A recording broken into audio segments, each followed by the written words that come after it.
wanted to share my biography in the chat, but it was too long even for the chat. So I'll just introduce myself. I'm Frances Micklem. I usually live in Ireland, where I've got a bioarchitecture retreat, and an organic farm with hazelnuts, and I'm and very interested in veganism, interested in energy clearing, and I've done that all my life. And I was a little bit envious to hear of the composer that had been on, because I think we'd all love to be doing some music, but this has come up upon us that we've had to really concentrate on this because it's happening so soon. So I was wondering if I could see if I can share my screen and my few little slides, just to kind of round up and add to what has been. Do I want to continue? Yes, I'll see if it works. Thank you. Okay, so the situation is very dire because we've got this massive engineered mosquito release happening tomorrow, and this is a situation that's happened all across everywhere. All these health strategies are basically biotech products that have, in one way or another, products or drugs have all found a way into these countries, into our countries, on the basis of very dubious regulation, and this is going to have very wide impact. So how I get down? So the challenge is safety, and people don't realise, but the genetic engineering of living organisms, in this case mosquitoes, and living microorganisms, which would obviously be the Wolbachia technology, and the Wolbachia bacteria, they are much more difficult to actually manage than any other sort of contamination, because we have a little bit of regulation for chemicals. They create their toxicity and their contamination, but they're in a confined space. What the problem was for living microorganisms and organisms, as they spread, they have their own survival instinct, they've got their own breeding and spreading mechanism, quite apart from all the very real problems that actually gene editing is no more accurate and precise and predictable than GMOs were. At least GMOs, they were in plants, so they were in a contained space. This is now very, very small, very spreadable, irreversible, engineered products being put out into the environment and sometimes into our bodies directly, and they are able to interact through the symbiosis, everything else. So they're very difficult to actually to regulate, to manage, to have some safety testing. So what we did was to think, well, how do you get a regulation? Well, you obviously study the ingredients. You study them in different contexts, in the rivers. You might want to, as a doctor, you might want to know what the ingredients are to see if they're showing up in your patients, or in particular viruses and diseases. And so, but actually, we're not allowed the ingredients because they're patented. So that means that we're actually slightly handicapped from really monitoring our own situation, because these patents, they're protected because they're from a private corporation or private creation and laboratory, and they have trade value, but they're also protected by safety concerns because it's well known for national security that these can spread very dangerously, and in the wrong hands or in the wrong context, or even innocently meant, they can take over and potentially make whole nations very sick, whole ecological systems collapse. And these things have happened, as I saw when I worked for the Institute for Responsible Technology. There is plenty of information how these great ideas, and we're talking based on 20 years of genetic engineering versus 300 billion years of evolution. So we have this situation that we can't monitor them, and also the interaction with nature. So regulation, we've got chemical versus GMO, and we've got toxicity versus impossibility, measurable versus immeasurable. That they're the sorts of things we can assess. So what we're going to do about it, the industry, and by industry I mean all the biotech, brilliant ideas for our health, for like these mosquitoes, maybe for drugs, maybe for vaccines, for every single thing, for products that may be used in fogging, everything that has a biological, try and do something extra, they just argue it's natural and not a GMO, which is actually not a very scientific argument, especially when they have to use gene editing, and they and everything else. So it's not very scientific. It's very convenient. They can say all the different ingredients were natural. They just happen to be able to put them together as if nature had done it.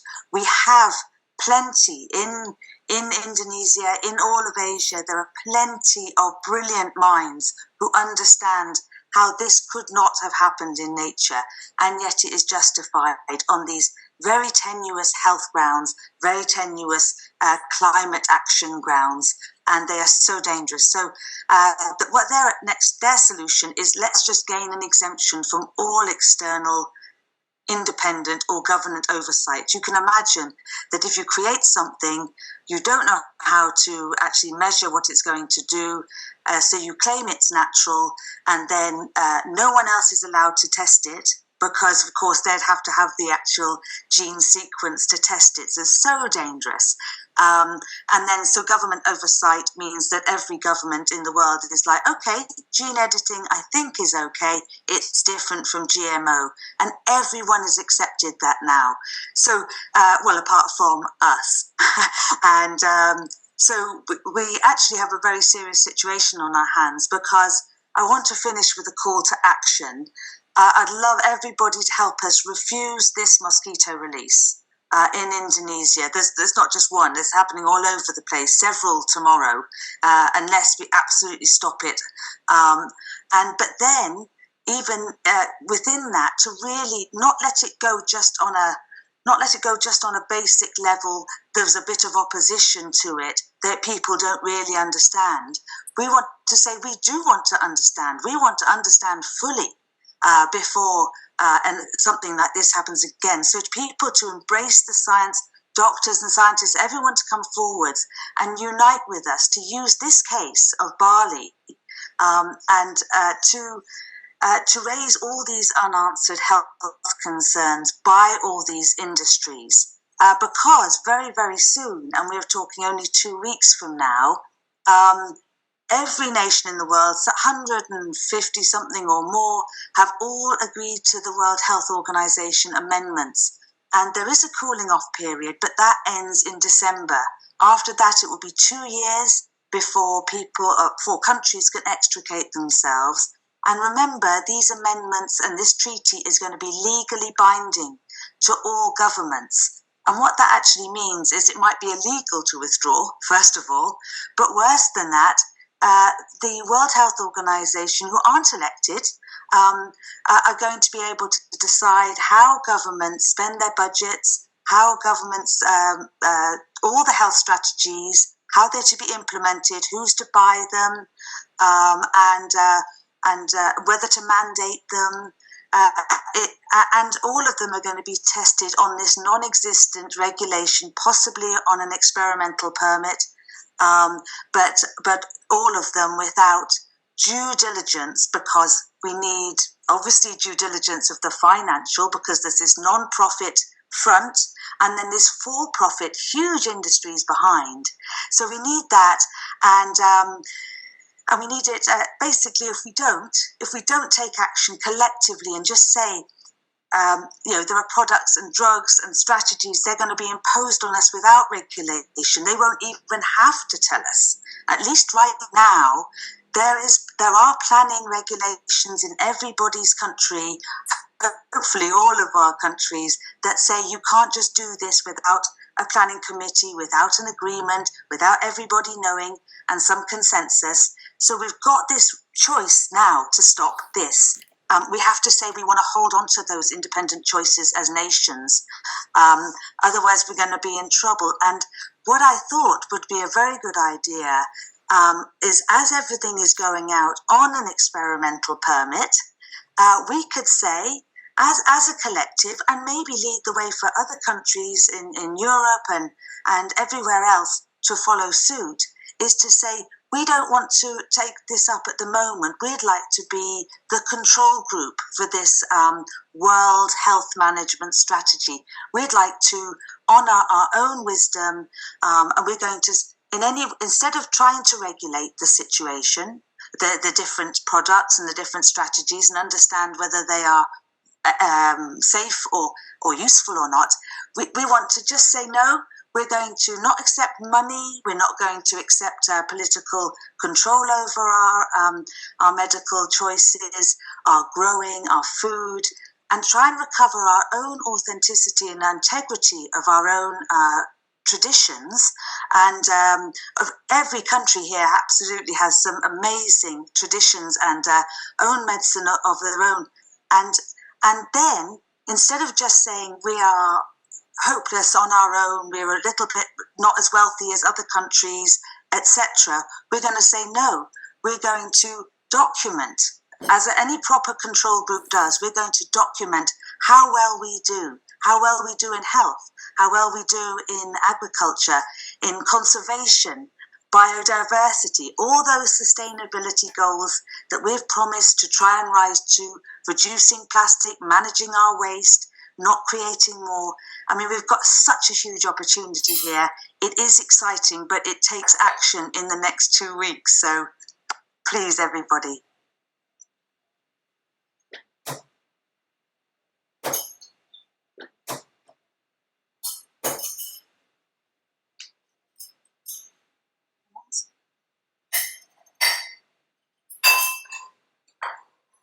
Well, afterwards.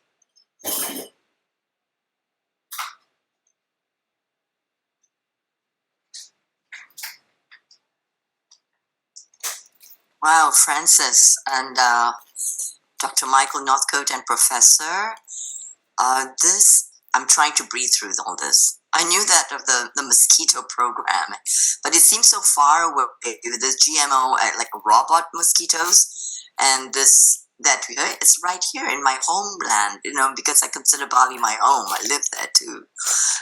And this is devastating to hear that it's so close, and so close as tomorrow. Can it be halted by tomorrow? Yes? Well, we have tried for 2 weeks. Professor Richard has intervened very effectively, I believe, with the government in Jakarta, because the release does not have the permission of the coordination authority. So it contravenes government regulations on new species and health interventions. And there is a press conference ongoing at Jakarta at this very time, which includes and is led by a former Minister of Health of Indonesia from 2009 to 2011, Ibu Siti, and she is calling for an immediate stop to the program and is accompanied by a senior member of the police in Indonesia. So we don't know the effects of that meeting. Clearly, there is not exactly 100% support for this program. Let's put it that way. But whether this will influence those who are organising the policy, we still do not really know.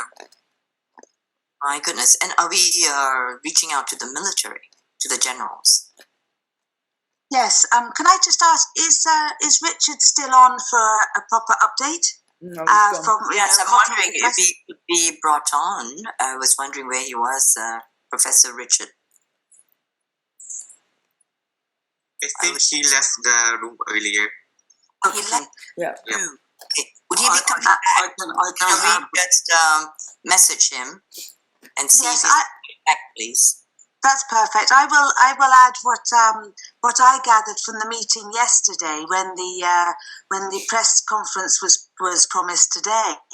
So last week we had a commitment from the governor of Bali that it mustn't go ahead until such a time as the widespread opposition to the program happening, but more importantly, that people were actually told about it. I mean, so even less than hi Richard, you could take over in a moment. I just wanted to say the different factors that he was concerned about and was trying to put a hold on it was the extensive damage or danger to the ecosystem, to human health, and the fact that there was no everybody that we told amongst Richard and everybody's more senior contacts had never heard of it, people who should have been consulted, and actually the majority of people, I would say nobody knew. There wasn't one person who said, yes, we know about it, before we told them. And so there is a lot of work to be done. And there's also, what we said was we wanted, all our petition asked for was due diligence in terms of these very, very serious scientific questions. If it is genetically engineered, which they deny, then it's inherited. These genes are inherited, these bacteria are inherited, and if they're inherited, then also they have to know already that the diseases are inherited as well by those eggs. And there is a huge amount of very important questions that need to be directly answered that haven't, and it makes a huge security risk and fear, and it could mean the end. It would mean the end of the economy for Bali, because it would be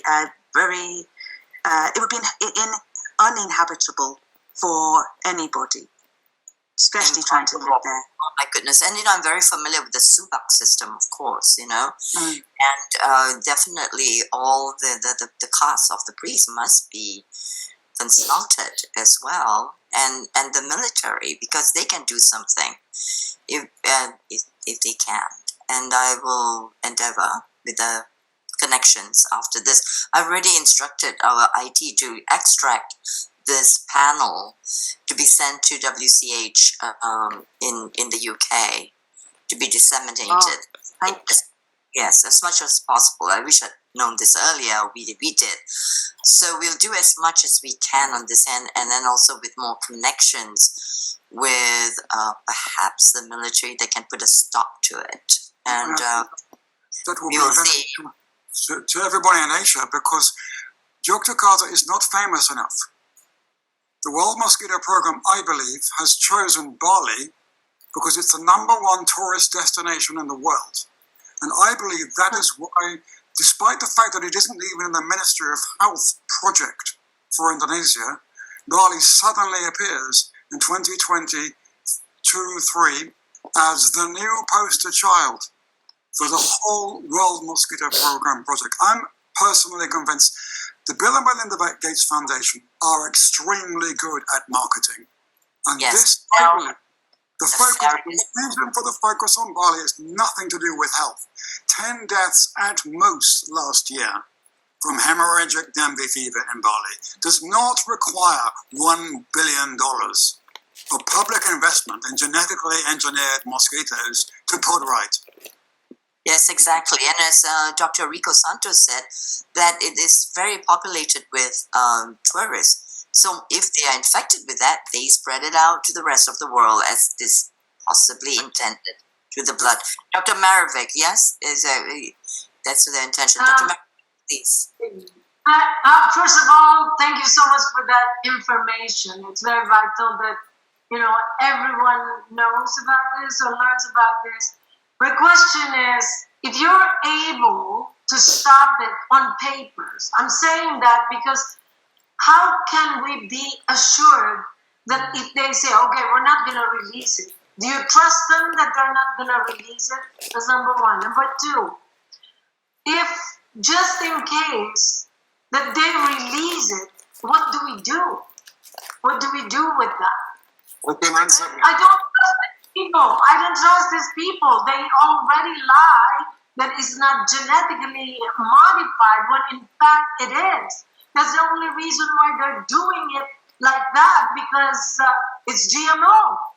And whatever the hideous purpose behind, it's, I just don't trust these people. I think we should assume that they're going to release it, irrespective of what the government or the people know. And how is it released? How do they do it? Do they go to the forest and release it there? I don't know. I'm just thinking about it, because if they release a lot, how are you going to contain?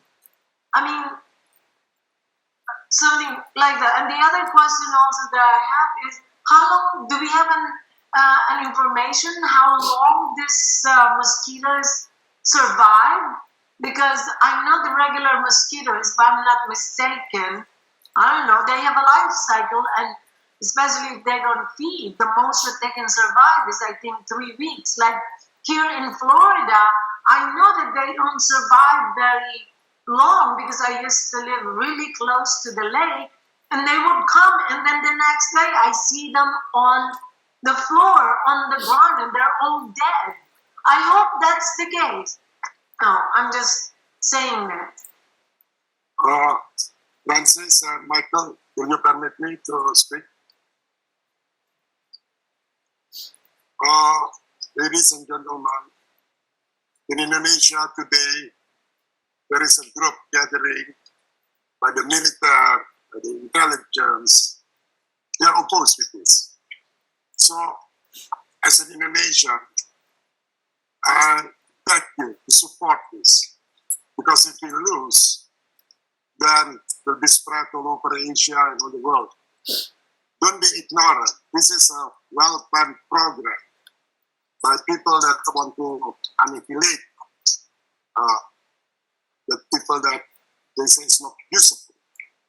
So, 2 days ago, we have intelligence operations, and many people were shocked and angry.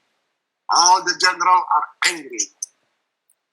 All the police are angry because we have many police that are corrupt.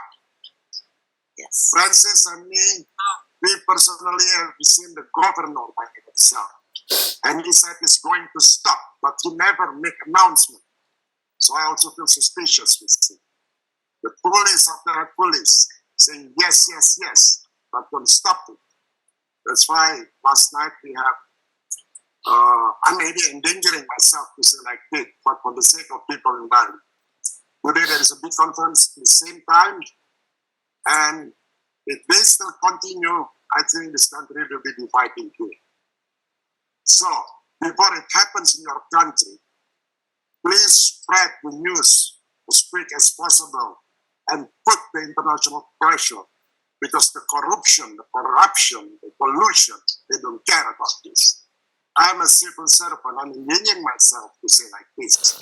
But I can see, I can smell, I can sense. And in a TV, in Bali TV, I say, if the major will not stop this, I'm going to sue him. Because as a civil servant that's responsible for the people, he didn't take care. What he said, let me do it this program, because this can enrich our knowledge with experiment like this. So tomorrow, I already filed a report to the police for the Safe Nation and for WNT. And tomorrow, with the governor, I'm going to sue them. And I'm not alone. So I need your support, really, as a nation, because I love not only my country, but I love all of you. And for Michael, and Francis, thank you as a foreigner. I know you help us a lot, and I need to keep still the pressure. Thank you.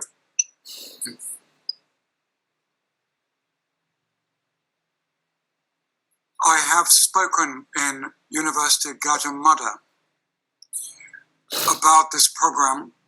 I gave a public lecture on Wednesday in which I raised my concerns. And I learned that, other Indonesian academics were also concerned about the original program. And indeed, the first 2 years of the World Mosquito Program in Georgia, they could not go ahead because they could not persuade the province, special province of Yogyakarta, to give permission. I don't know how they managed to persuade that province, but ultimately permission was formally given. In the case of Bali, we can find no evidence that permission was given, save the children have informed us that they never received official permission from the governor's office. The Governor Costa, that is. He's currently seeking re-election, so he's not in charge. The acting governor also did not give permission. So they do not have permission from the province. They do not have permission from the coordination department in Jakarta. They got permission from the mayor of Denpasar and from the communities that they consulted, where they went with their publicity saying it's going to be wonderful for you and you're going to get less illness and so on. And dengue is a real issue. I mean, I'm not denying that. I know people who've got dengue in Bali and been ill for 2 or 3 weeks and felt ill for months. I'm not denying it's a problem. The question is this the right way to tackle it, given the unknown risks? That's the issue. And the fact is that, I mean, I'm a foreigner, but I work for University of Gajah Mada, and I have discovered that there isn't. The official procedures were not gone through in the case of Bali. They were in Jogja. I don't challenge that. They got the permission of the province. They did not get the permission of the province of Bali. We better stop to let the next people on, but thank you for hearing us. Really appreciate it. I'm sending this information to some people in Bali and also in Surabaya. So let's see, I can put their names on the chat with you in WhatsApp. Right, we'll see what we can do ASAP. So he said he'll call. It's a general in the military, so we'll see what happens. And yeah, we'll stay in touch today. Thank you very much. Thank you so much. Yes, thank you so very much for coming on, really, and do stay for a little bit of a musical interlude. But these are pretty strong songs as well, and I'd like to introduce to you also Kurt Shore, who came to our Better Way conference in Bath, was so impressed, and he created 2 songs, and one of them is pretty heavy. It's about child sex trafficking.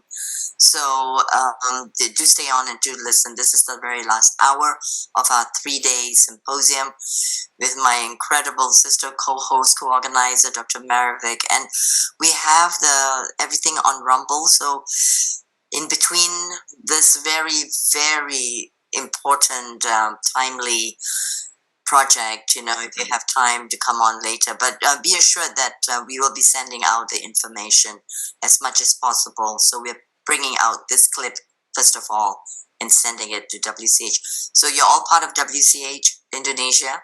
I understand already now. So terima kasih dan sampai berjumpa, and yeah, hati-hati semua. Yes. Thank you. Thank you again. Thank you. Bye. Goodbye. Thank you again.